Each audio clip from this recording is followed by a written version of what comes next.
अरिहन्ताणं ॐ नमो श्रीसिद्धाणं ॐ नमो आयर्याणं ॐ नमो अजायणं नमो लोये सब साहुणं एसो पंच नमोकारो एसो पंच नमोकारो शब्द पावपना सुनो मंगलाणंच सभे से परमंग हवै मंगल मंगलाणंच सभे से परमंग हवै मंगलम। बैठिए।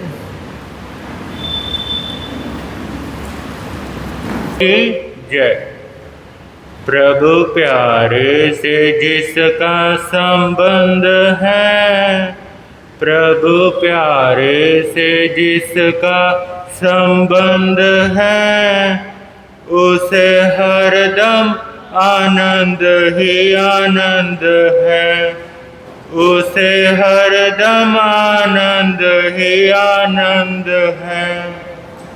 झूठी दुनिया से करके किनारा, झूठी दुनिया से करके किनारा, सच्चे गुरु का लेके सहारा, सच्चे गुरु का लेके सहारा। जो उनकी रज़ा में रज़ामंद है, जो उनकी रज़ा में रज़ामंद है, उसे हरदम आनंद ही आनंद है, उसे हरदम आनंद ही आनंद है। दीन दुखी के दुख को मिटाए, दीन दुखी के दुख को मिटाए, बुरी संगत न मन में समाए, बुरी संगत न मन में समाए। जिनमें ना कोई घमंड पाखंड है, जिनमें ना कोई घमंड पाखंड है, उसे हरदम आनंद ही आनंद है, उसे हरदम आनंद ही आनंद है। जिनकी कथनी में कोयल की चहक है, जिनकी कथनी में कोयल की चहक है, जिनकी करनी में फूलों की महक है, जिनकी करनी में फूलों की महक है। प्रेम नम्रता की जिनमें सुगंध है, प्रेम नम्रता की जिनमें सुगंध है, उसे हरदम आनंद ही आनंद है, उसे हरदम आनंद ही आनंद है। निंदा चुगली ना जिसको सुहाए, निंदा चुगली ना जिसको सुहाए, बुरी संगत ना जिसको भाए, बुरी संगत ना जिसको भाए। जिन वाणी है जिनको पसंद है, जिन वाणी है जिनको पसंद है, उसे हरदम आनंद ही आनंद है, उसे हरदम आनंद ही आनंद है। प्रभु प्यारे से जिसका संबंध है, प्रभु प्यारे से जिसका संबंध है, उसे हरदम आनंद ही आनंद है। उसे हरदम आनंद ही आनंद है।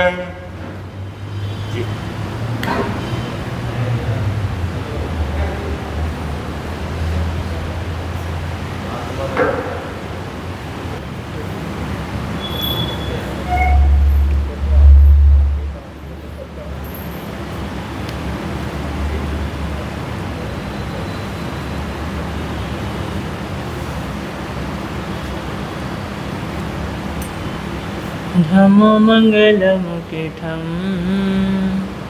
अहिंसा संयमो तवो देवावितं नमं सन्ति जस धम्मे सयामनो। जो स्वरूप समझे बिना पाया दुख अनंत, जो स्वरूप समझे बिना पाया दुख अनंत, समझाया वह पद नमन श्री सद्गुरु भगवंत।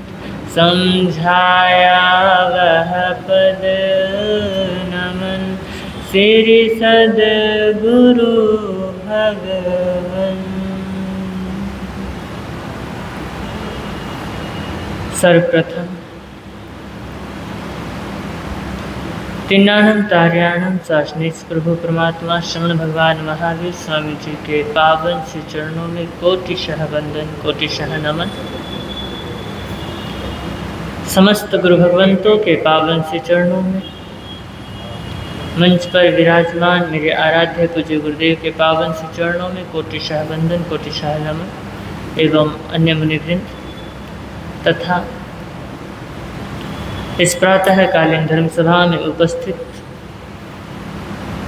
जिन शासन के उपासकों एवं उपासिकाओं, आप सभी का हार्दिक हार्दिक स्वागत है।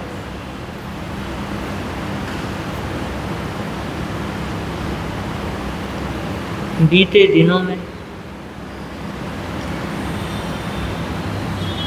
हमारी चर्चा चल रही है मेरी भावना की तृतीय पद पर, और इस तृतीय पद पर हमने अभी तक कितने महाव्रतों के बारे में जाना है?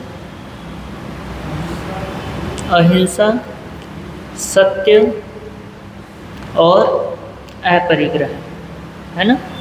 अपरिग्रह तीन के विषय में जाना है। और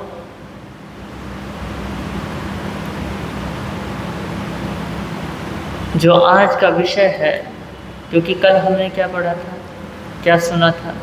संतोषामृत पिया करो, संतोषी बनो, संतोषी जीव बनो।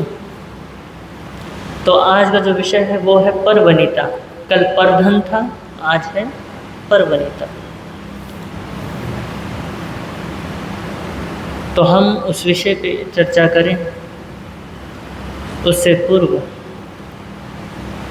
भजन की कुछ पंक्तियां हैं, उन्हें हम सभी मिलकर के गुनगुना लेते हैं। तत्पश्चात हम अपने विषय को प्रारंभ करेंगे।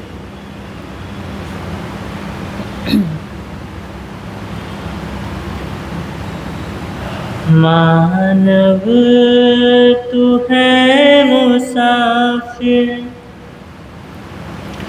मानव तू है मुसाफिर, दुनिया है धर्मशाला, संसार क्या है सपना, वो भी अजब निराला। मानव तू है मुसाफिर, दुनिया है धर्मशाला। संसार क्या है सपना, वो भी अजब निराला। मानव तू है मुसाफिर।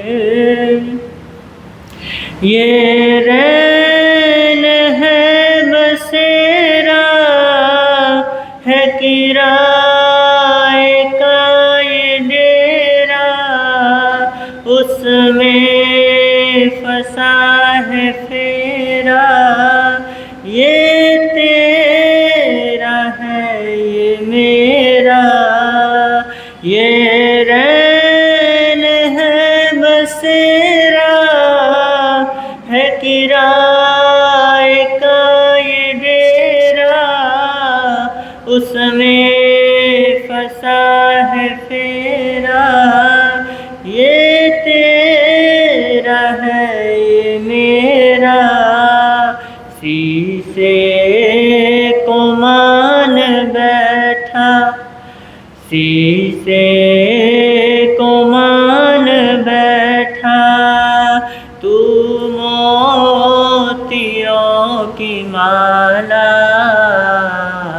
संसार क्या है सपना, वो भी अजब निराला। मानव तू है जन्मों का पुण्य संचित, नर देह तूने पाया। कंचन और कामनी में इस व्यर्थ ही गवाया।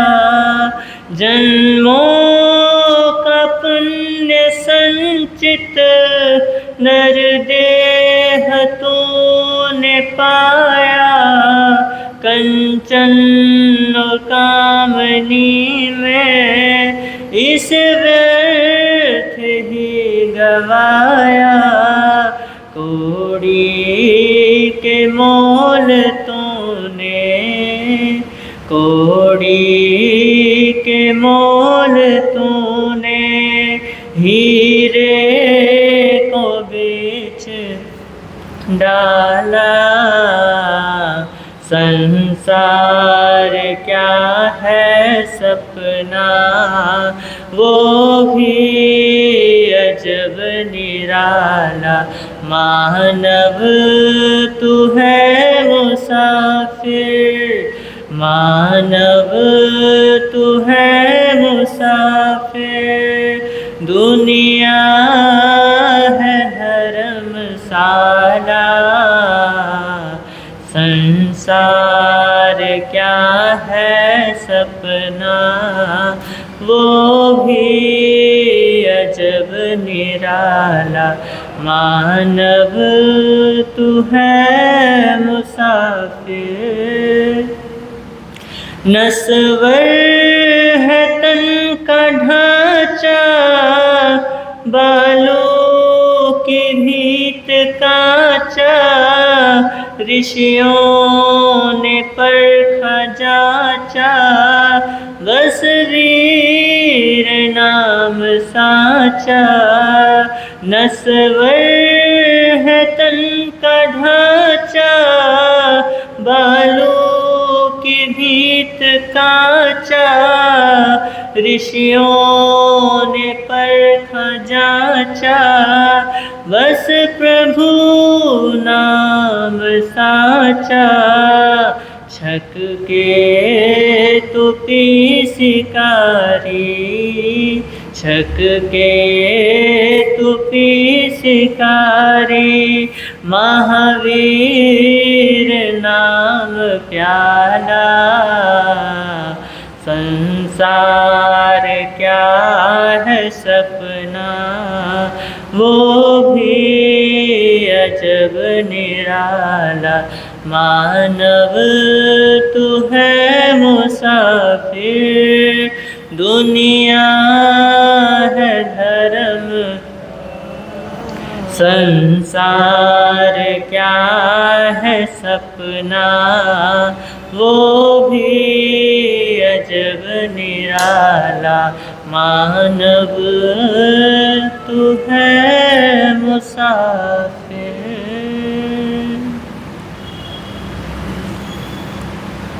मानव तू है मुसाफिर, दुनिया है धर्मशाला, लेकिन हम क्या संसार को, दुनिया को धर्मशाला मानते हैं?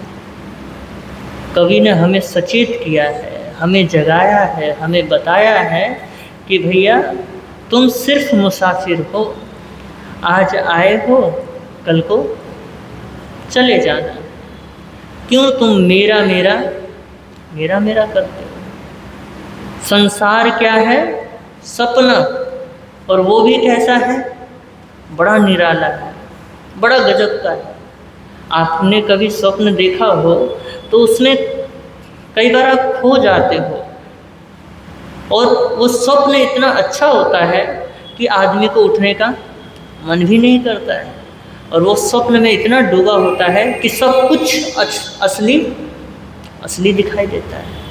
उसको लगता है कि चाहे खुद झोपड़ी में रह रहा हो, चाहे 2 वक्त की रोटी उपस्थित ना हो, उपलब्ध ना हो, लेकिन स्वप्न राजमहल के आ रहे हैं। स्वप्न ऐसे आ रहे हैं जैसे 56 पकवान सामने हैं, और वो समझता है कि ये चीज़ हकीकत है, और असल में तो वो चीज़ हकीकत में है ही नहीं। और ऐसा ही हम करते हैं, हमें भी लगता है कि ये चीज़ मेरी है, ये चीज़ हमारी है। लेकिन भैया जिस दिन चेतना जाग जाती है, जिस दिन जागरण होता है, सुसुप्त हैं हम, इसलिए हमें क्या आता है? तभी तो हमारे को ये स्वप्न दिखाई दे रहे हैं, क्योंकि जागरण नहीं है, परमात्मा जगे हैं, उनके अंदर जागरण हुआ है, वो आत्मज्ञान को उपलब्ध हुए हैं। तब उन्होंने जाना है कि भैया अभी तक जिसको मैंने अपना माना था वो तो असल में स्वप्न था। मेरा जागना ही इन दुखों से दूर होना है। तो कवि ने बार बार हमें चेताया है। तो अब चलते हैं, हम अपने विषय को प्रारंभ करते हैं। तो एक बार गुनगुना लीजिए। सदा रहे सत्संग उन्हीं का, ध्यान उन्हीं का नित्य रहे, उन्हीं जैसी चर्या में यह चित सदा अनुरक्त रहे।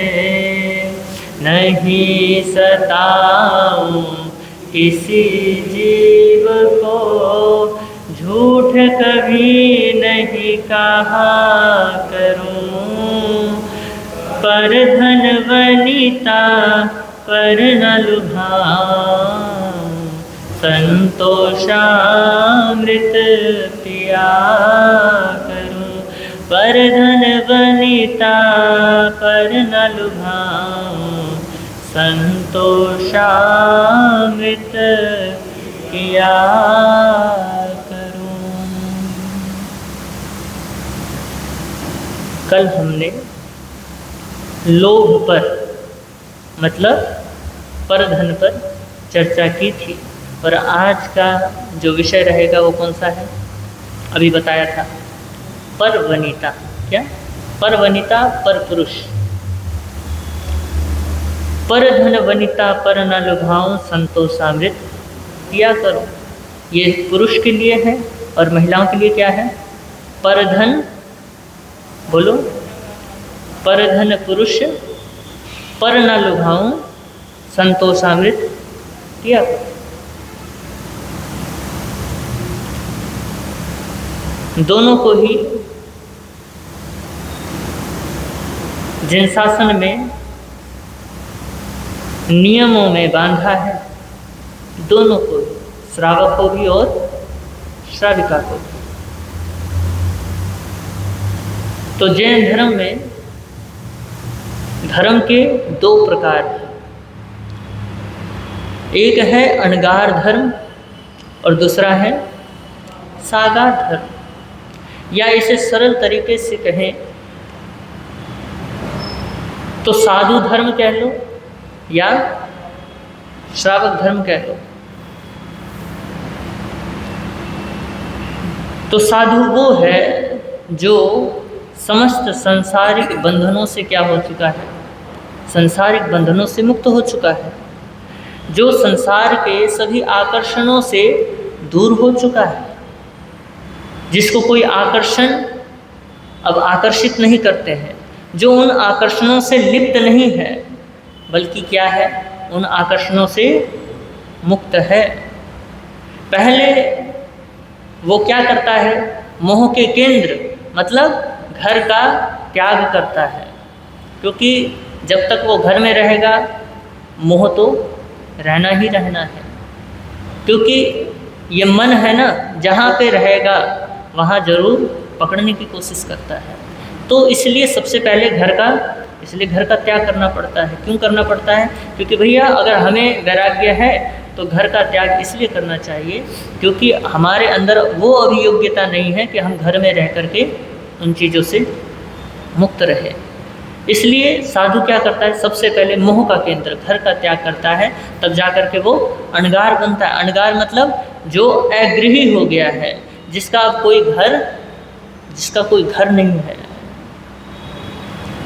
और किसी भी प्रकार का आगार या छूट ना रखता हुआ जो क्या कर रहा है, विचरण कर रहा है, उसे साधु कहते हैं, उसे अणगार कहते हैं। और कहने को और बंधने को उसके पास कोई घर नहीं है, परिवार नहीं है, लेकिन अगर देखा जाए तो वो घर परिवार को त्यागने के बाद उसका क्या होता है, उसका ब्रह्मांड ही पूरा घर हो जाता है। उसके लिए पूरा संसार ही अपना स्वजन हो जाता है। जैसे एक गृहस्थ अपने परिवार का ध्यान रखता है कि कहीं किसी को तकलीफ ना हो, किसी भी प्रकार की दिक्कत ना हो, उसी प्रकार साधु भी ब्रह्मांड में जितने भी जीव हैं उनके प्रति कल्याण की भावना रखता है और ये सोचता है कि मैं किसी के दुख का कारण ना बनूं, मैं किसी के अभिशाप का कारण ना बनूं, मैं ऐसा ना बनूं कि किसी को क्या दूं, दुख दूं। और वो सभी के सुखों की आकांक्षा रखता है कि सभी क्या रहे, आनंद में रहे, सभी सुखी रहे, सभी आनंदित रहे। ये एक साधु की भावना होती है। ये होता है अणगार धर्म। और दूसरा धर्म कौन सा बताया? सागार धर्म। सागार धर्म मतलब श्रावक का धर्म। श्रावक का धर्म क्या है? श्रावक क्या करता है? श्रावक श्रवण का अनुगमन करता है। क्या करता है? श्रवण का मतलब समझ गए ना? श्रावक साधु की चर्या को फॉलो करने की कोशिश करता है। साधु पूर्णतः करता है। वो क्या करता है? थोड़ी मात्रा में करता है, लेकिन क्या कर रहा है? उसका अनुगमन कर रहा है। तो श्रावक श्रवण का अनुगामी होता है। वो घर में रह करके अपने घर के दायित्वों को निभाता हुआ जितना हो सकता है वो क्या करता है? वो नियमों को, धर्म मर्यादाओं को पालता है। और 5 अणुव्रत श्रावकों के बताए गए हैं। पहला है अहिंसा अणुव्रत। फिर दूसरा कौन सा बताया? सत्य अणुव्रत। फिर तीसरा कौन सा बताया? अस्तेय अणुव्रत। और चौथा क्या बताया? ब्रह्मचर्य अणुव्रत। और पांचवा कौन सा बताया? पांचवा बताया है अपरिग्रह अणुव्रत। आप कहोगे कि महाराज आपने तो 4 ही विषय पे क्या कर रहे हो, चर्चा कर रहे हो, 5वां यानी चोरी का तो कोई इसमें वर्णन आया ही नहीं। आपने कोई चोरी के ऊपर तो व्याख्यान किया ही नहीं है। तो आपको बता दिया जाए कि जो अस्तेय है वो हिंसा में ही क्या कर दी जाती है, हिंसा के साथ ही जोड़ दी जाती है, क्योंकि किसी के प्राण का हरण करना भी एक प्रकार का क्या है, एक प्रकार की चोरी है। किसी को दुख देना, दूसरों के आनंद को भंग करना एक प्रकार का ये भी चोरी है। और सबसे महत्वपूर्ण यही चोरी है। बाह्य चोरियां इतनी खास नहीं है जितनी खास चोरी ये है कि किसी के अंदर आंदोलन क्या कर देना, आंदोलित कर देना, किसी को हिला देना, किसी को डुला देना, किसी को समाधि से असमाधि भाव में पहुंचा देना। इससे बड़ी चोरी नहीं हो सकती। तो ये 5 अनुव्रत क्या किए हैं, ये 5 अनुव्रत बताए हैं। पहला है अहिंसा अनुव्रत। अहिंसा अनुव्रत का मतलब क्या है? क्योंकि देखो भैया, संत तो पूरी तरह से प्राणी हिंसा से क्या होता है, प्राणी हिंसा से ऊपर होता है, लेकिन एक गृहस्थ क्या होता है, उसके लिए वो चीज़ पूरी तरह से छोड़ा नहीं जाता, उससे छोड़ा नहीं जाएगा। क्यों? क्योंकि भैया वो संसार में रह रहा है तो कुछ तो करना पड़ेगा, तो वो पूरी तरह से हिंसा का त्याग नहीं कर पाता है। तो अपने लिए, अपने परिवार के लिए उसे कुछ ना कुछ करना पड़ता है। इसलिए अहिंसा अनुव्रत आचार्यों ने श्रावकों के लिए वर्णित किया है कि वो क्या करे। अगर पूरी तरह अहिंसा का पालन नहीं कर सकता तो थोड़ी मात्रा में क्या कर ले, अहिंसा का पालन कर ले। तरस का मतलब स्थूल हिंसा नहीं करता है, स्थावर का क्या करता है, हिंसा करता है। और उसमें भी क्या है, उसमें भी सीमा है। सीमा क्या करता है श्रावक, बांधता है कि मैं इससे ज़्यादा नहीं करूँगा। और श्रावक की भावना होती है कि मेरे अंदर विवशता है, मजबूरी है, इस वजह से मुझे क्या करनी पड़ रही है, हिंसा करनी पड़ रही है। अगर वो मज़े के लिए भी वो छोटी सी हिंसा भी कर रहा है तो भैया वो भी बहुत बड़ी हिंसा है। मजबूरी के कारण आचार्यों ने कहा कि कोई बात नहीं, तुमसे नहीं हो रहा तो थोड़ी मात्रा में क्या कर लो, लेकिन भाव हमेशा ऐसा रखो कि हम क्या हैं, हम अहिंसक हैं, हमसे हिंसा ना हो तो बहुत अच्छी बात है। विवशता है इसलिए क्या करनी पड़ रही है, इसलिए करनी पड़ रही है। फिर दूसरा कौन सा बताया है, फिर दूसरा बताया है सत्य अनुव्रत, कि ऐसा सत्य ना बोले कि किसी का नुकसान हो जाए। ऐसा सत्य ना बोले जिससे अनिष्ट हो जाए। ऐसा सत्य बोले हितमित परिमित, जो सबको अच्छा लगे, सबको प्यारा लगे और दूसरों का उससे भला हो, कल्याण हो। और ऐसा झूठ भी ना बोले कि किसी से उस झूठ से क्या हो जाए, उस झूठ से उसका सामने वाले का अनिष्ट हो जाए, सामने वाले का बुरा हो जाए। तो इसलिए सत्य अनुव्रत आचार्य भगवंतों ने श्रावकों और श्राविकाओं के लिए दिया है। फिर तीसरा कौन सा बताया, अस्तेय अनुव्रत, मतलब चोरी नहीं करना। क्योंकि भैया समाज में रहते हैं तो समाज में जो भी मान्यता प्राप्त है कि इस तरीके से ये चीज़ें चोरी में गिनी जाती है, तो श्रावक और श्राविकाओं को ये होना चाहिए कि जो भी समाज में जो बातें कही गई हैं, समाज ने जो मान्यता दी है ये चीज़ चोरी है, तो वो चीज़ हम ना करें। और फिर ब्रह्मचर्य अनुव्रत, जिसके विषय में अभी हम चर्चा करेंगे। और 5वां जो है अपरिग्रह अनुव्रत, और उसके विषय में हम चर्चा कर चुके हैं। तो पर वनिता पर न लुभाऊं, ये पद एक श्रावक साधक के लिए कहा गया है। ये श्रावक चौथे व्रत को क्या करता है, ये जो पर वनिता पर न लुभाऊं, पर पुरुष पर न लुभाऊं, ये जो पद है ये श्रावक के चौथे अनुव्रत को दर्शाता है। तो काम को जीतना क्या है, महापुरुषों ने कहा है कि बहुत कठिन काम है। वासना को जीतना बड़ा कठिन है, क्योंकि भैया इतना समय बीता है हमारा वासना के अंदर तो उसको जीतना इतना आसान है? क्योंकि इतना जन्म हमने बिता चुके हैं, क्या अभी तक आपके अंदर काम की भावना कम हुई है? नहीं हुई है। वो वासनाएं अंदर बार बार जाग जाती हैं, बस निमित्त मिलने की देरी है, और निमित्त मिलते ही वो काम जागृत हो जाता है। ये महापुरुष बताते हैं। तो आदमी का मन क्या है? आदमी का मन बड़ा चंचल है। आदमी का मन जब चंचल बनता है तो महापुरुष कहते हैं वो अपनी मर्यादाओं को क्या कर जाता है? भूल जाता है।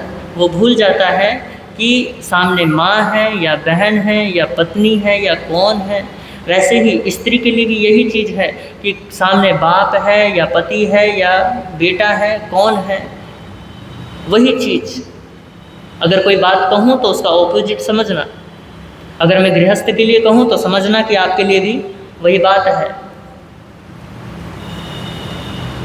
तो काम को जीतना, मन को जीतना बड़ा ही कठिन काम है। तो शंकराचार्य से पूछा गया कि आप जरा बताइए, जीतम जगतम केन, जगत को कौन जीतता है? तो उन्होंने उत्तर दिया, मनो ही ये, मतलब जो अपने मन को जीत लेता है वो संसार को, वो जगत को जीत लेता है। जब बुद्धत्व को प्राप्त हो करके अपने राज्य में गए थे, अपने घर गए थे, तो उनके जो बड़े भ्राता थे उन्होंने सवाल किया कि हे भिक्षु, हे अनुज, हे छोटे भ्राता, निकले थे जिस ज्ञान के लिए, क्या तुमने वो ज्ञान प्राप्त कर लिया है? तो बुद्ध ने कहा कि हाँ, मैंने क्या कर लिया है? प्राप्त कर लिया है। उन्होंने कहा कि तुम तो संसार विजेता होने वाले थे। मैंने सुना है कि तुम्हारा जब जन्म हुआ था तब एक सन्यासी आया था, उसने कहा था कि तुम तो पूरे संसार को जीतने वाले बनोगे, लेकिन तुम तो कुछ जीते हुए दिखते नहीं। तुम तो क्या हो? तुम तो भिक्षु हो। तो उसने कहा, किसने कहा? बुद्ध जी ने कहा कि मैं गया तो था जीतने, लेकिन हर चीज़ हार करके आया हूँ। उन्होंने कहा हार करके आया है? क्या बात कर रहे हो? बोले कि हाँ, गया था मैं जीतने, क्रोध हारा हूँ, मान हारा हूँ, ईर्ष्या हारा हूँ, ना जाने क्या क्या हारा हूँ, और हार करके फिर मैंने पाया है क्या कि यहाँ सब कुछ, ये जो स्वभाव है ये मेरा स्वभाव नहीं है। मेरा स्वभाव कौन सा है? आनंद। आनंद ही मेरा स्वभाव है। ज्ञान ही मेरा स्वभाव है। और ये जो मन है, ये इस मन ने मुझे आज तक भटकाया है, और मैंने इस मन को क्या किया है? इस मन को जीता है। और बाकी चीज़ें जो मेरे पास थी वो सब हार के आया हूँ, और जो मेरे पास नहीं था उसको मैं जीत करके आया हूँ। तो कहने का तात्पर्य इतना ही है कि भैया जिसने मन को जीता है वो पूरे संसार को जीत लेता है। तो ऐसे बहुत पुरुष हुए हैं जिन्होंने सारे संसार को जीत लिया, पर अपने ही मन के आगे वो क्या हो गए? अपने ही मन के आगे हार गए। अपने मन को वो मन को जीत नहीं पाए। आप रावण का उदाहरण लीजिए, उसने सारा संसार क्या कर लिया था? जीत लिया था। कहते हैं कि स्वर्ग में भी उसकी ध्वजा लहरा रही है। भैया जब वो सोता है तो चांद तारे भी उसके पहरा, दरबार पे, उसके दरवाजे के पास पहरा दे रहे हैं। सारे ग्रह नक्षत्रों को उसने बांध के रखा हुआ है। और जब वो चलता था तो सारे दहलने लगते थे। कमाल है, क्या उसके पास शक्ति थी। संसार जीत लिया, संसार का सबसे विद्वान पुरुष, और उससे बड़ा भक्त भी कोई नहीं। लेकिन एक स्त्री के सामने वो क्या हो गया? स्त्री के सामने हार गया। अपने मन के सामने वो क्या हो गया? हार गया। मन ने कहा कि ये क्या है? ये बड़ी सुंदर है। और उस चीज़ को उसने क्या कर लिया? पकड़ लिया। और सीता को हरण करके कहाँ ले गया? अपने राज्य में ले गया, और वही उसके विनाश का कारण बना। क्या रावण के पास किसी चीज़ की कमी थी? संसार को जीता है उसने, लेकिन अपने मन को जीत नहीं पाया, तो अपना ही नुकसान कर बैठा। तो मन क्या है? मन दुर्जेय है, जिसे जीतना बड़ा कठिन है, जीता नहीं जा सकता, ऐसा कहें तो थोड़ा क्या हो जाएगी, बात में अतिशयोक्ति हो जाएगी, क्योंकि मन को जीता जा सकता है। बस ये कह सकते हैं कि मन को जीतना बड़ा कठिन है, लेकिन ये नहीं कह सकते हैं कि मन को जीतना क्या है, मन को जीत नहीं सकते हैं। मन को जीत सकते हैं, क्योंकि महापुरुषों ने मन को जीता है, तभी तो आत्मा का द्वार खुला है। मैंने आपको पहले भी कहा था कि हमारे शरीर के अंदर तीन परतें हैं। पहला तो ये शरीर का परत है, दूसरा मन का, और तीसरा आत्मा का। मन के पार जो है वो आत्मा है, और हम मन के स्तर पे जीते हैं, शरीर के स्तर पे जीते हैं। तो इसलिए मन क्या है? मन दुर्जेय है, और जिसने मन को जीता है वो क्या हो चुका है? आत्मा तक उतर गया है। तो मन जब अंगड़ाई लेता है, मन जब अपने पे आता है, तो अच्छों को क्या कर देता है? अच्छों को धूल चटा देता है। बड़े बड़े तपस्वियों का तप क्या कर देता है? भ्रष्ट कर देता है। भैया 80-80 हजार वर्ष तक तपस्या करने वाले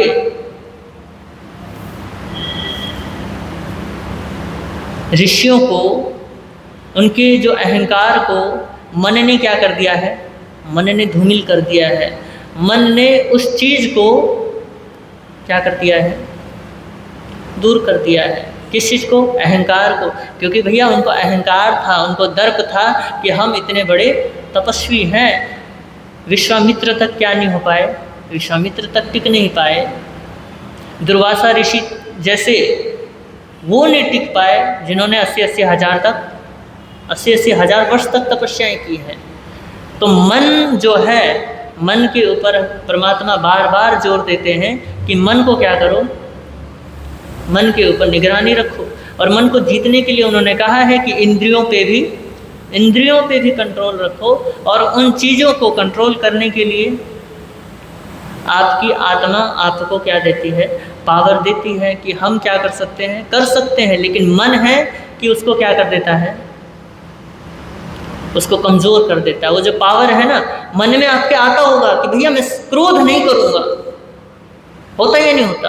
कहते हो कि क्रोध नहीं करूँगा, झूठ नहीं बोलूँगा, चोरी नहीं करूँगा, कुछ भी ऐसा नहीं करूँगा जिससे मेरी आत्मा का अकल्याण हो। लेकिन मन एकदम से बीच में टपक जाता है, ये टांग बहुत अड़ाता है बीच में। जब भी आप करने की कोशिश करोगे अच्छा, मन हमेशा टांग अड़ाएगा कि तू ऐसा कैसे सोच सकता है, तू ऐसा सोच नहीं सकता है। तो आप बोलते हो कि तू सही कहता है कि मैं ऐसा कर नहीं सकता हूँ। और आप जब मान लेते हो तो फिर आप वही करने लग जाते हो। तो आपके पास भी क्या है? आपके पास भी मन है, आप भी उसे क्या कर सकते हो? आप भी जीत सकते हो। नहीं तो मन की विचित्र क्या है? विचित्र उठापटक है। वो बार बार आपको कहीं और दौड़ाएगा, फिर आप उधर की ओर दौड़ोगे तो फिर कहीं और दौड़ाएगा। तो उसके चांचल्य से आप सहज ही क्या हो सकते हैं? सहज ही मुक्त हो सकते हैं। तो मन रूपी हाथी को वश करने का जो साधन बताया है महापुरुषों ने, वो साधन बतलाया है ज्ञान का अंकुश, कि आपके पास ज्ञान होना चाहिए। आपके पास आपकी आत्मा का क्या होना चाहिए? ज्ञान होना चाहिए। जब आपको अपनी आत्मा का ज्ञान है तो आपको ये चीज़ें, ये आपका मन भटकाने की कोशिश तो करेगा, लेकिन आप क्या कर लोगे? अपने आप को संभाल लोगे। और वाल्मीकि रामायण में ऐसा कहते हैं कि जब राम, लक्ष्मण और सीता विहार करते हुए जंगल में विहर रहे थे, तो कहते हैं कि सीता बड़ी थक गई, और सीता थक गई तो विश्राम करने का उसका मन था, तो सीता लेटने लगी। लेकिन लेटे कैसे? पत्थर क्या हो रहे हैं? पत्थर चुभ रहे हैं। और इधर राम गए हैं पानी लेने, और इधर लक्ष्मण क्या है? सीता जी की रक्षा कर रहे हैं। तो सीता क्या हो गई? किनकी गोद में? लक्ष्मण की गोद में सो गई है। अब आराम से उनको क्या आ गई, निद्रा आ गई। और कहते हैं उधर से राम क्या हुए हैं, पानी लेकर के आए हैं, लेकिन सीता को देखकर क्या देखा उन्होंने दृश्य, कि सीता अपना सिर लक्ष्मण की गोद पे रख करके सोई हुई है। उनको कोई शंका नहीं हुई कि इनके बीच में कोई ताल्लुकात हो, लेकिन फिर भी मनुष्य का मन है कि वो अपने पत्नी और अपने भाई की परीक्षा करने के लिए उत्सुक हो गए। और कहते हैं कि वो तोते का रूप ले लेते हैं, और तोते का रूप लेकर के जहाँ पे वो विश्राम कर रही थी सीता और लक्ष्मण जहाँ बैठे हैं, वहाँ पर एक पेड़ पे जाकर के वो बैठ गए और सवाल करते हैं। क्या सवाल करते हैं?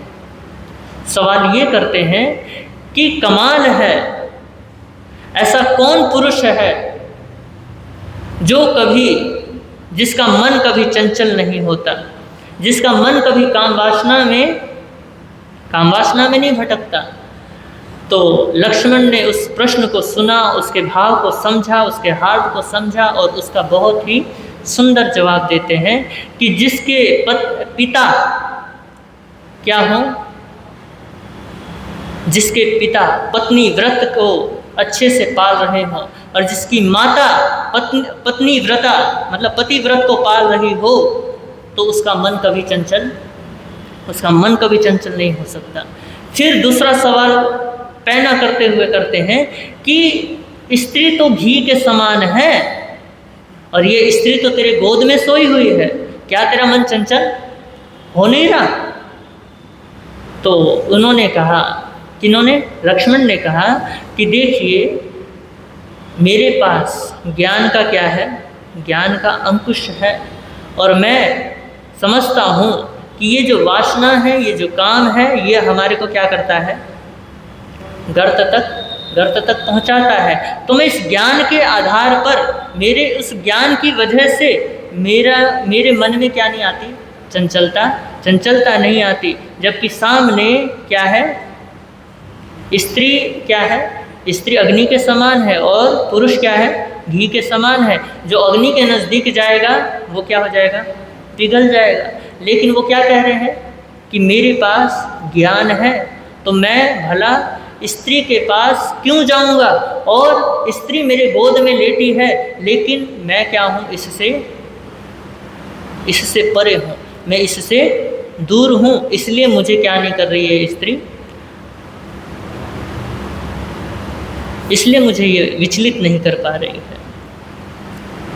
तो फिर एकदम से राम क्या हुए, अपने असली रूप में आए हैं, और उसके बाद लक्ष्मण के ब्रह्मचर्य को देख करके वो क्या हुए हैं, उन्होंने कहा कि तू धन्य है, तू क्या है, तू धन्य है जिसने अपने मन को क्या किया है, अपने मन को जीता है। तो अर्जुन भी क्या करते हैं, अर्जुन भी पूछते हैं श्री कृष्ण से कि हे माधव, अपने मन को कैसे जीते? तो वो क्या कहते हैं, अभ्यासेन तु कौन्तेय वैराग्येन च गृह्यते, कि हे अर्जुन, अपने मन को अभ्यास और वैराग्य के साथ क्या करो, अभ्यास और वैराग्य से जीतो। इसी के द्वारा तुम क्या कर सकते हो, इसी के द्वारा तुम मन को जीत सकते हो। तो मन की दुर्दम्यता को समझाने के साथ साथ मर्यादा के विषय में भी हमें क्या कर लेना चाहिए, मर्यादा के विषय में भी समझ लेना चाहिए।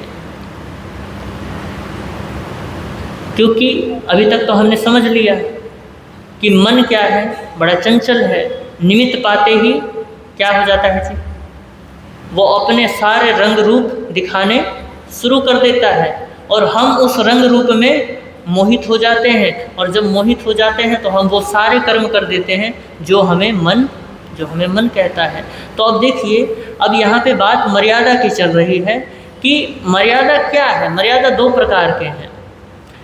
पहली जो मर्यादा है वो लौकिक मर्यादा है, और दूसरी जो मर्यादा बतलाई है वो धर्म की मर्यादा, धार्मिक मर्यादा बतलाई गई है। तो लौकिक मर्यादा में वो मर्यादाएं आती हैं जो लोक में क्या है, मान्यता, लोक में मान्यता प्राप्त है। उन मर्यादाओं का कोई नियंता या कोई बनाने वाला नहीं होता, या उसको ग्रहण करने के लिए कोई भी विधि विधान नहीं है। जो भी लोक में मान्यता प्राप्त मर्यादा है उसको क्या करना पड़ता है, मनुष्य को स्वीकारना पड़ता है। वो चाहे या ना चाहे लेकिन फिर भी स्वीकारना पड़ता है, स्वीकारना उसकी मजबूरी है। और अगर ना स्वीकारे, अगर उन मर्यादाओं को तोड़ता है तो उसको लोक निंदा का पात्र भी बनना पड़ता है। और तो और कभी कभी राजदंड भी मिलता है। तो देखिए, जो लौकिक मर्यादा है वो लौकिक प्रभाव के अनुसार, समय की परिस्थितियों के अनुसार क्या होती रहती हैं, बदलती रहती हैं। जिस काल में जो मान्यता प्राप्त हो जाती है उसको क्या कर देते हैं जी, वही मर्यादा हमारे लिए धर्म हो जाती है। जैसे पहले एक युग था जब बहुविवाह प्रथा थी, और उस समय अनेक पत्नियों को रखने का क्या था, प्रचलन था, रखते थे। और जितनी जिसकी पत्नियां होती थी उतना ही वो बलवान माना जाता था।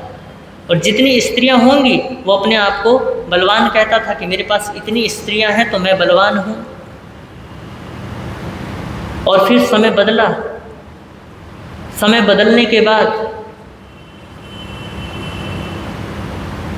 वो भी संख्या क्या हो गई, कम हो गई। धीरे धीरे 8 में आ गई, 8 से फिर 2 में आ गई। और आज की परिस्थिति में, आज की जो लौकिक मर्यादा है वो क्या है, एक पत्नी का। और उस समय एक मान्यता और भी थी कि अगर किसी पुरुष की पत्नी बीमार हो जाए तो कुछ काल के लिए, जब तक पत्नी क्या है, बीमार है, तो किसी और स्त्री को पत्नी बना करके रख सकते हैं। ऐसी मर्यादाएं भी प्रचलित थी, ऐसी चीज़ें भी समाज में मान्यता प्राप्त थी। और आज के समय में एक ही स्त्री का क्या है, एक ही स्त्री रखने का प्रचलन है। आज जो प्रचलन है, जरूरी नहीं है कि ऐसा ही प्रचलन भविष्य में भी रहे, क्योंकि भैया ये जो लौकिक मर्यादा है वो क्या होती रहती है, वो मर्यादाएं बदलती रहती हैं, परिवर्तित होती रहती हैं। जैसे जैसे ये जगत सिमटा है वैसे वैसे संचार के साधन विकसित हुए हैं, और साधन विकसित हुए हैं वैसे वैसे ही सारे मतलब पूरा जगत क्या है, पूरा जगत जुड़ गया है। और संचार का साधन ऐसा है कि हर व्यक्ति हर किसी से अब क्या है, हर व्यक्ति हर किसी से जुड़ा हुआ है। और हर संस्कृति, हर समाज एक दूसरे के ऊपर क्या कर रहा है, एक दूसरे के ऊपर अपना अपना प्रभाव डाल रहा है। क्योंकि भैया आज भी मुस्लिम धर्म में, मुस्लिम समाज में बहुविवाह क्या है, बहुविवाह प्रचलित है। और पाश्चात्य दर्शन में भैया 4 भी हो ना तो वो भी तो बहुविवाह हो गया। आपने व्याकरण पढ़ा हो तो व्याकरण में 3 हो या 2 हो वो क्या हो जाते हैं, वो बहुवचन में आ जाते हैं। 1 हो तो 1 है, और 1 से ज़्यादा है तो वो बहु है, मतलब ज़्यादा है।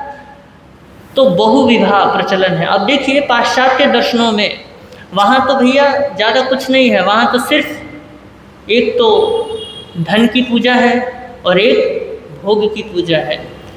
वहाँ पे कोई ऐसी मर्यादाएं नहीं है। ऐसी समाज है जहाँ पे आज शादी होती है कल को तलाक हो जाता है। कोई भी पति पत्नी के बीच में कोई ऐसी लहर उत्पन्न नहीं होती, कोई ऐसा भाव उत्पन्न नहीं होता, और ना समाज में कोई ऐसी कोई उठापटक होती है। आज यहाँ हो जाए तो एकदम से क्या हो जाएगा, होता है पति पत्नी के अंदर जीवन में भी परिवर्तन आ जाता है। एक युग था जब हम सबका जो आदर्श थे वो थे राम, वो थे कृष्ण, वो थे हमारे प्रभु महावीर, वो थे हमारे बुद्ध।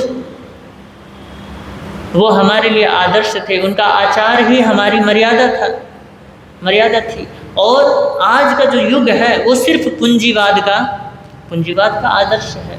मतलब जिसके पास जितना धन होगा वो समझ लो उसका बनाया हुआ मर्यादा ही, उसका आचार ही मर्यादा है। तो भगवान महावीर ने सद्गृहस्थ के लिए यह मर्यादा सुनिश्चित की है कि वो अपनी एक विवाहिता पत्नी के प्रति क्या रहे, अपनी पत्नी के प्रति संतुष्ट रहे, विश्वस्त रहे। यही नियम एक आदर्श महिला के लिए भी बताया है। और मैंने सुना है कि एक बार एक महिला एक कब्र के पास बैठ करके पंखा झल रही थी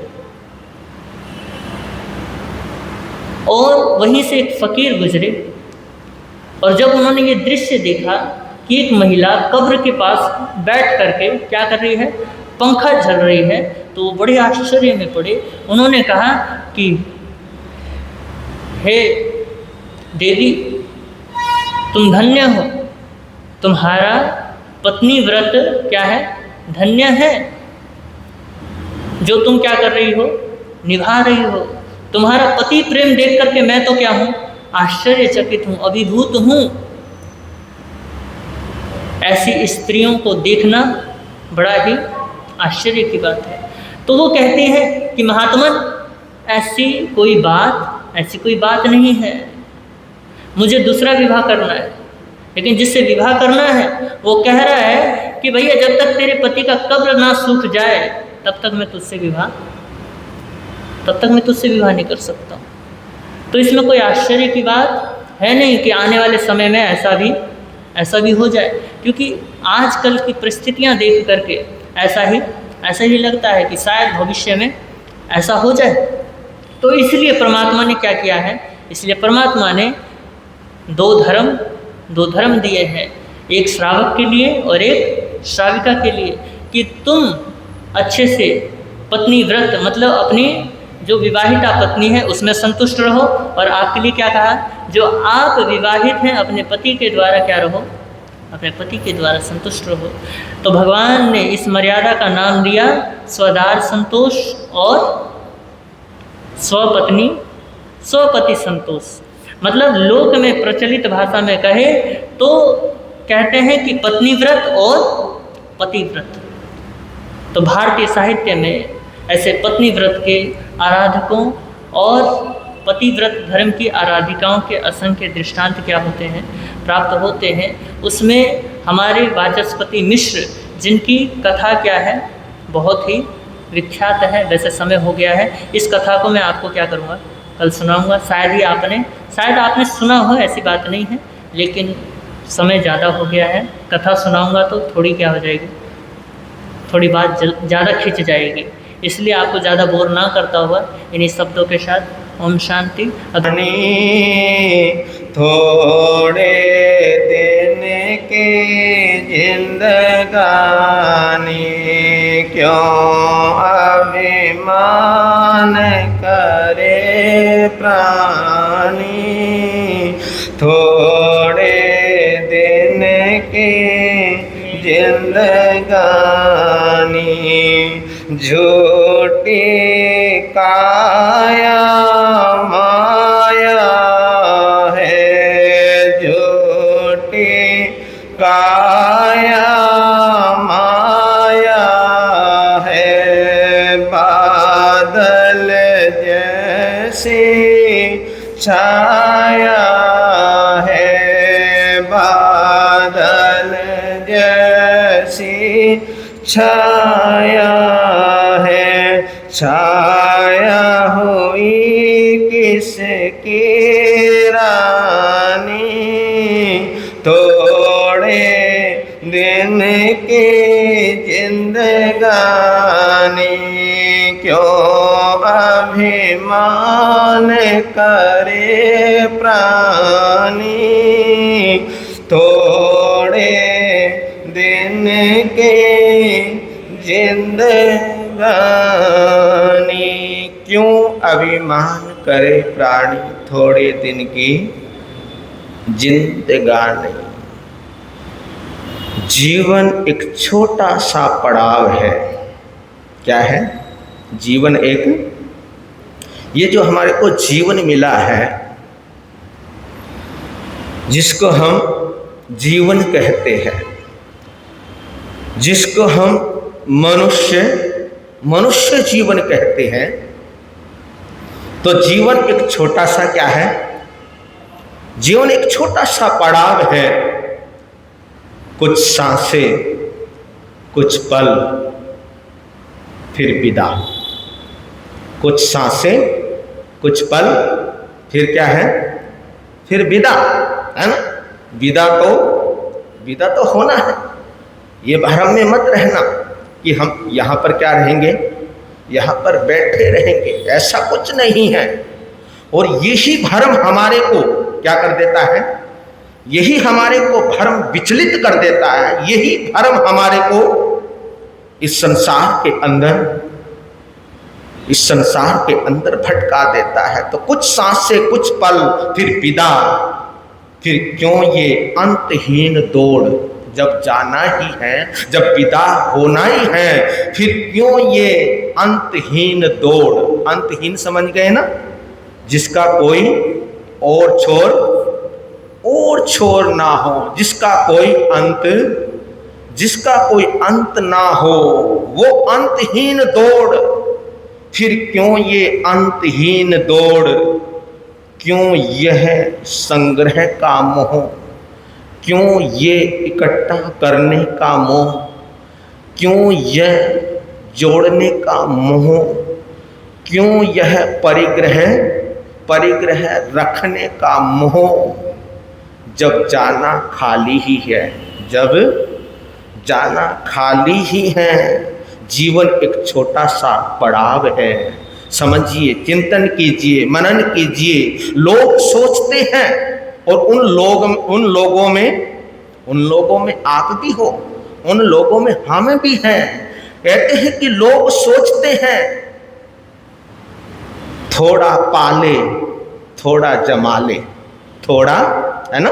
थोड़ा पाले थोड़ा जमा ले, पर न जाने कब ये थोड़ा थोड़ा थोड़ा पूरे जीवन को क्या कर जाता है? पूरे जीवन को खा जाता है, पूरे जीवन को खत्म कर जाता है। तो परमात्मा कहते हैं, महापुरुष कहते हैं कि जो समय प्रेम बांटने में बीत सकता था, जो समय सामायिक करने में बीत सकता था, जो समय जिनवाणी सुनने में बीत सकता था, जो समय धर्म ध्यान करने में बीत सकता था, जो समय, जो वक्त साधना करने में बीत सकता था, वह विवाद में बीत गया। किस में बीत गया? विवाद समझते हो ना? और विवाद में कुछ नहीं रखा। क्या नहीं रखा? विवाद, लड़ाई झगड़ा, है ना? मेरा तेरा उसका, ये जो चलता है, जो वाद चलता है, जो विवाद चलता है, तो जो समय साधना में बीत सकता था, वो समय किस में बीत गया? वो समय विवाद में बीत गया। जो क्षण परमात्मा के ध्यान में रंग सकता था, परमात्मा के, प्रभु के ध्यान में जो समय रंग सकता था, वो व्यर्थ बातों में क्या हो गया? व्यर्थ बातों में गुम हो गया। व्यर्थ की बातों में क्या हो गया? व्यर्थ की बातों में चला गया। और होता है ऐसा कि कई बार जब हम बातें करते हैं, और वो देखो, जो बातें होती हैं वो तो थोड़े से शब्दों में क्या हो जाती हैं? थोड़े से शब्दों में ही उसका सार निकल कर आ जाता है। लेकिन जो व्यर्थ की जो बातें होती हैं, वो बातें व्यर्थ ही चली जाती है, व्यर्थ ही हो जाती है। तो उन व्यर्थ बातों में हमारा जीवन क्या हो जाता है? हमारा जीवन निकल जाता है, हमारा जीवन गुम हो जाता है। सच तो यह है कि हम सब यात्री है। क्या है? हम अगर समझो तो सच्चाई यही है कि हम सब क्या है?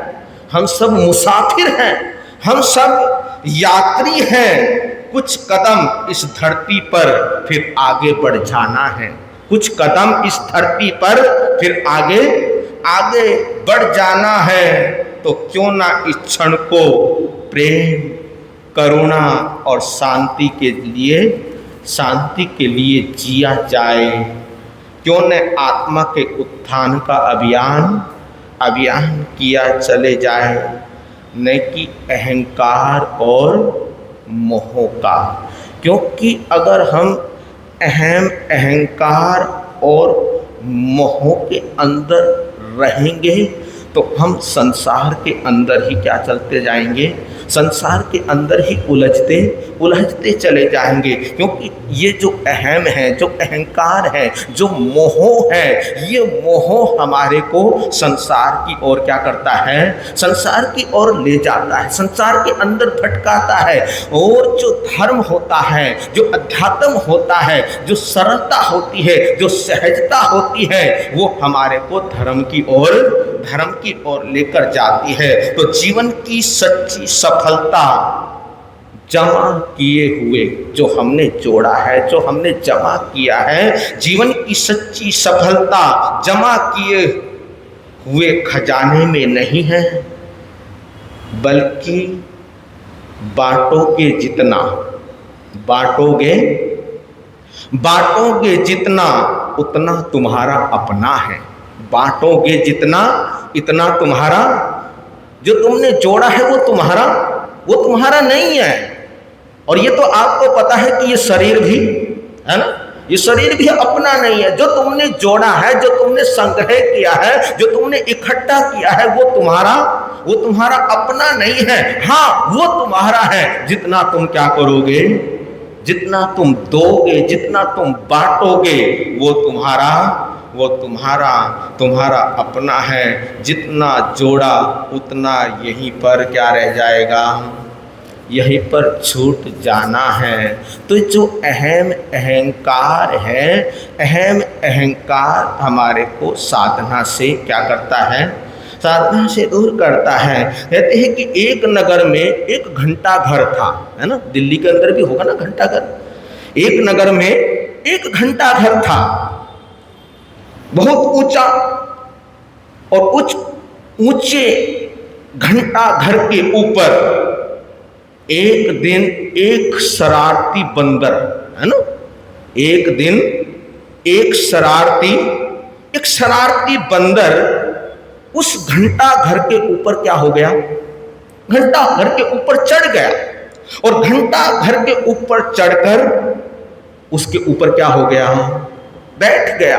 और जैसे ही बैठने के बाद उसने क्या किया, बोलो क्या किया उसने, नीचे की ओर देखा।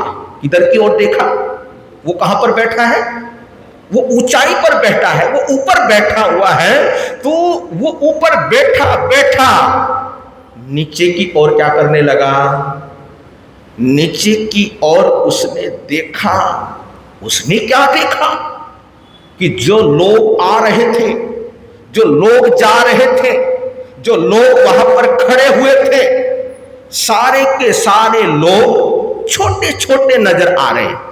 क्या आ रहे हैं वो, उसको, बंदर को, वो सब लोग छोटे छोटे नजर आ रहे, निक्के निक्के, है ना, समझते हो ना, निक्के निक्के छोटे छोटे नजर आ रहे हैं। जो घर थे, जो मकान थे, वो भी उस बंदर को छोटे छोटे नजर आ रहे थे। वो मन ही मन हंसने लगा। ये सब नजारा देखकर वो क्या करने लगा, मन ही मन हंसने लगा। अरे मैं तो कितना ऊंचा हो गया। क्या सोचने लगा, मैं तो कितना ऊंचा हो गया, मैं तो कितना ऊंचा हूं, मैं सब लोगों से क्या हूं, मैं सबसे ऊंचा हूं। और मेरे से सब क्या है, मेरे से सब नीचे हैं। लेकिन सच्चाई ये थी कि ऊंचाई उस बंदर की नहीं थी। ऊंचाई किसकी थी, हैं?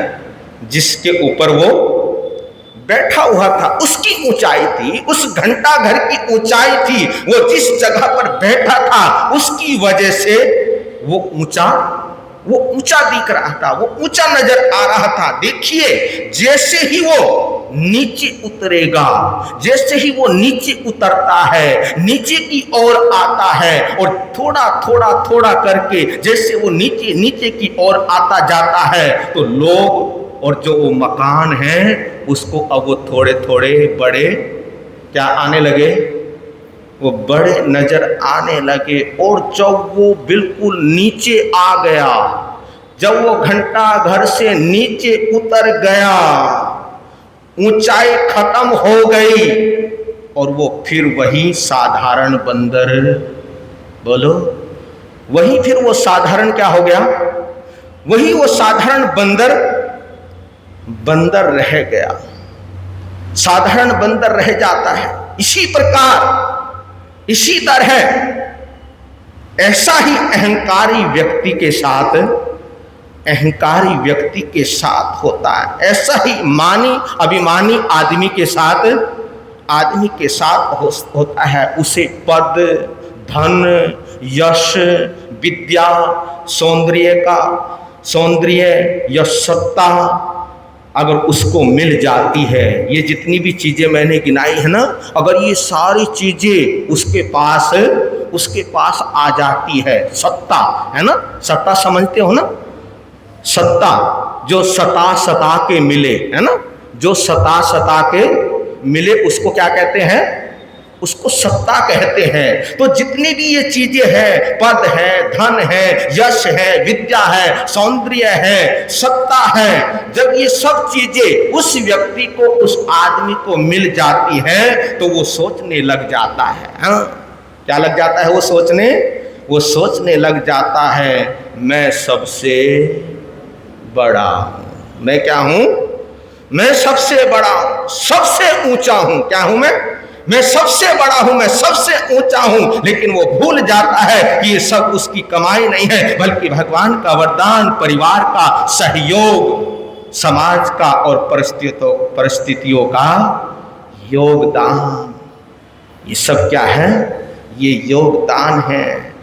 जैसे ही समय बदलता है, वक्त बदलता है, तो भैया अच्छों के पद क्या हो जाते हैं? अच्छों के पद रह जाते हैं, अच्छों के पद छिन जाते हैं। धन चला जाता है, जिस धन के ऊपर हम इतराते हैं, जिस धन के ऊपर हम गुमान करते हैं, जिस धन को हम पाकर हमारी बोली, हमारी भाषा, हमारी चाल, हमारी ढाल क्या हो जाती है? सब चेंज हो जाती है। किसके ऊपर? धन के ऊपर। ये जो धन मिला है, ये धन भी क्या हो जाता है? ये धन भी चला जाता है। यश, जो हमारे को यश मिला है, जो हमारे को मान मिला है, जो हमारे को सम्मान मिला है, ये यश भी एक ना एक दिन धूमिल हो जाता है। और अहंकारी व्यक्ति की असलियत सामने, बोलो, अहंकारी व्यक्ति की असलियत सामने आ जाती है, समक्ष आ जाती है। इसलिए कहा गया है कि अहंकार की ऊंचाई जितनी अधिक होगी, अहंकार की ऊंचाई जितनी अधिक ऊंची होगी, गिरने पर चोट उतनी ही, बोलो, गिरने पर चोट उतनी ही गहरी होती है, उतनी ही गहरी लगती है। और विनम्रता वो सीढ़ी है जो सच्ची और अच्छी ऊंचाई तक हमारे को क्या करती है? हमारे को पहुंचाती है। तो भगवान महावीर स्वामी का संदेश है कि जो सिर झुकता है, जो शीश झुकता है, जो सिर झुकता है, वही सम्मान पाता है। और जो सिर उठाकर चलता है, वो समय आने पर झुकने को क्या हो जाता है? झुकने को मजबूर होता है। तो मेरे श्रावक श्राविकाओं, जीवन में चाहे कितने भी ऊंचाई हम प्राप्त क्यों ना कर लें, जीवन के अंदर चाहे कितनी भी ऊंचाई क्यों ना आ जाए, याद रखना कि असली ऊंचाई स्वभाव की नम्रता, स्वभाव की नम्रता, सेवा की भावना और सच्चे गुणों से आती है। किससे आती है? सच्चे गुणों से आती है, न कि अहंकार से आती है। तो सच्ची ऊंचाई अहंकार में नहीं, सच्ची ऊंचाई अगर किसी में है तो वो किस में है? वो है विनम्रता, सेवा भाव और सत्य के आचरण में है। याद रखना, आपको पता है, आप जानते भी हैं कि जो फल पेड़ से लदा होता है ना, जिस पेड़ पर क्या होते हैं? फल लगे होते हैं, तो वो पेड़ क्या हो जाता है ना? वो पेड़ नम जाता है, वो पेड़ क्या हो जाता है? वो पेड़ झुक जाता है, और जो खाली होता है वो अकड़ा ही रहता है। तो हम अपने जीवन में अहंकार का क्या करें? अहंकार का त्याग करें, विनम्रता का वर्ण करें, और सच्ची ऊंचाई को पहचानने का भरपूर हम सभी प्रयास करेंगे। यही जीवन की सबसे बड़ी क्या होगी? यही सबसे बड़ी जीवन की जीत होगी। तो हम अपने जीवन को ऐसा नहीं कि हम अच्छा नहीं बना सकते, हम अपने जीवन को अच्छा और सच्चा बना सकते हैं। ये हमारे ऊपर है। वीर नाम के हीरे मोती, गुरु नाम के हीरे मोती, मैं बिखराऊं गले गले। ले लो रे कोई राम का प्यारा, शोर मचाऊं गले गले। ले लो रे कोई गुरु का प्यारा, शोर मचाऊं गले गले हो। शोर मचाऊं गले गले। तो आज 2 अगस्त है और 2 तारीख है, और दूसरे तीर्थंकर श्री अजित नाथाय नमः, श्री अजित नाथाय नमः की एक माला पाणम बहु श्रामी। और आज का एकाशना किसी का है? एकाशनी का 55